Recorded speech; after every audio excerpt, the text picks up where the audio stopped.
for the home team. If they don't win, it's a shame, for it's 1, 2, 3 strikes, you're out at the old ball game. Hey there, second graders, it's Mrs. Kelly here, and take a look around. Guess where I am? Yep, that's right, I'm at the baseball field. Baseball is an awesome game to play in the summer. It's fun to watch and it's fun to play. But today I thought we would have some lessons to learn right on the baseball field. So you guys know, if you play baseball or you watch it, that there are bases that you run, right? So we have first base right over there. We have second base right over there. We have third base right over there. And we have home plate, which is right behind me. Wave hi, Nora. Okay, back to me. So I'm going to teach you today about story elements, and there are actually 4 story elements I want to teach you, and it works out perfectly because there are 4 bases. So let's take a look, and we'll head over to first and learn about the first one.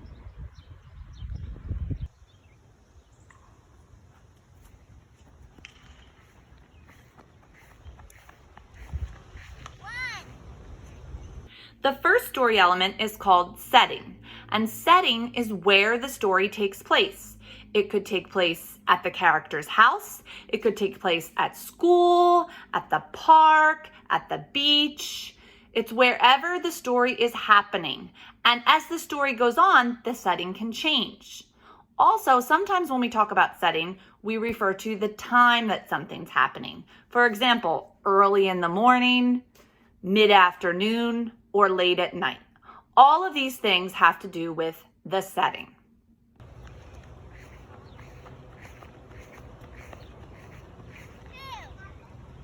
The next story element we'll talk about are called the characters. The characters are the people, animals, creatures, or things in a story.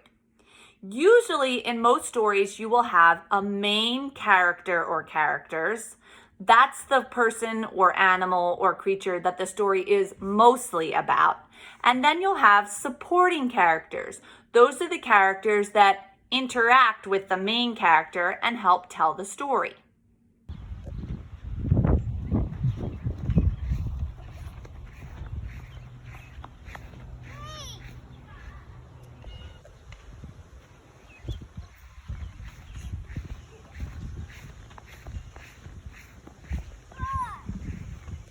The next 2 story elements go together. They are called the problem, what goes wrong in the story, and hopefully by the end of the story, the character will find a solution, how that problem is solved.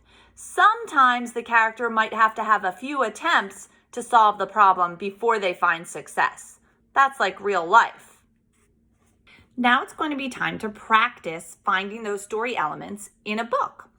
So the book we're going to read today is called The Bravest Fish. And in this story, we are going to work together to identify those story elements that we talked about. We're going to try to find the setting, the characters, the problem, and the solution. And in order to do this, I asked some helpers to help us out. Duke, my dog, and Hoops, my other dog. They are going to help us find those story elements. So as I'm reading the story, if they think they know one of those story elements, they're going to give us a bark. And then we'll try to figure out what it is. All right, let's get started. Far below the waves, a little fish named Stanley lived with his school. They were the brightest, sparkliest fish of the deep, dark sea. One morning, Stanley woke up late. "Hello, it's me," he called to his friends, but the reef was strangely quiet.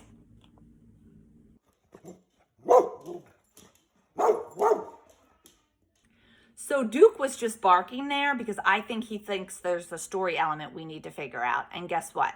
He's right. Did you figure out what story element we know from this first page or 2? That's right. We figured out that there's the setting. The setting is where and when the story takes place. If you remember on the first page, I mentioned the deep, dark sea. So the setting is down in the ocean. Also on the second page, I mentioned the words one morning. So we also know that it was morning time.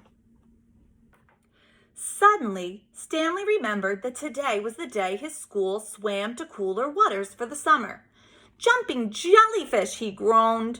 He hurried to the meeting point as fast as his fins could carry him.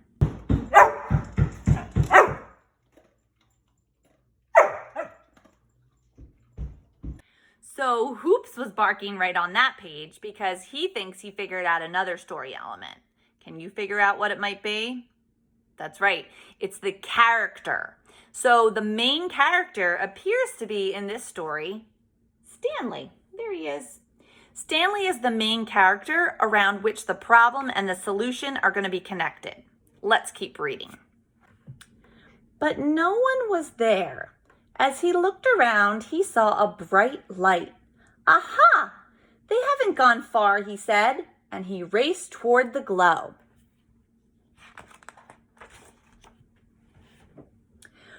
But it was only a lobster counting coins. Go away! Don't touch my treasure, the lobster growled, snip-snapping his claws.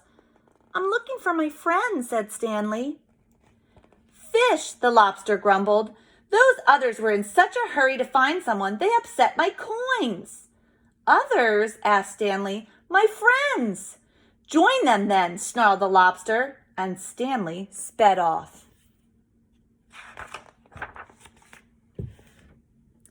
Ahead of him, Stanley saw a shimmer. He could just make out a bright, sparkly fish, one of his friends. Hello, it's me, he called, swimming faster. Clonk! Stanley crashed head first into something hard. Jumping jellyfish, he cried. It wasn't one of his friends at all, but his own reflection in a shiny pearl. Stanley rubbed his bumped nose, feeling a little dazed. He didn't notice the dark shape coming up behind him.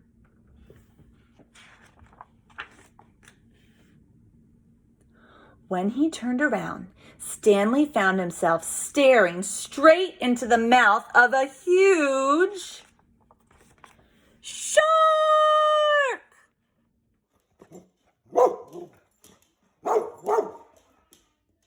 All right, Duke was barking right there because clearly we have a problem.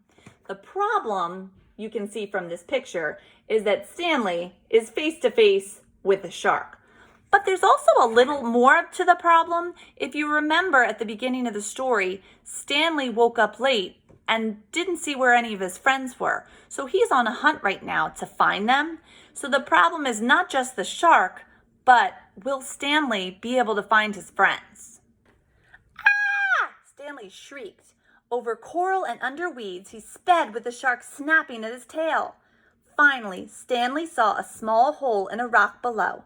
He dived down to just miss being gobbled up.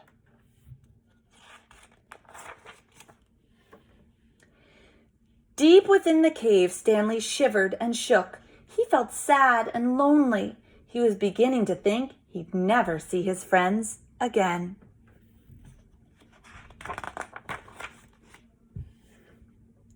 Well, I can't stay here forever, he said at last. Stanley poked his head out of the cave to see if the shark had left. Jumping jellyfish, he squealed.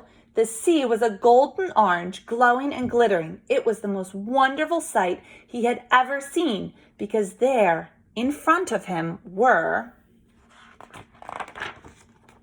his friends. Hello, it's me, he called. Stanley, his friends cheered. Where have you been? We've been looking all over for you. And Stanley told them his adventures as they swam off in one bright, sparkly, happy school.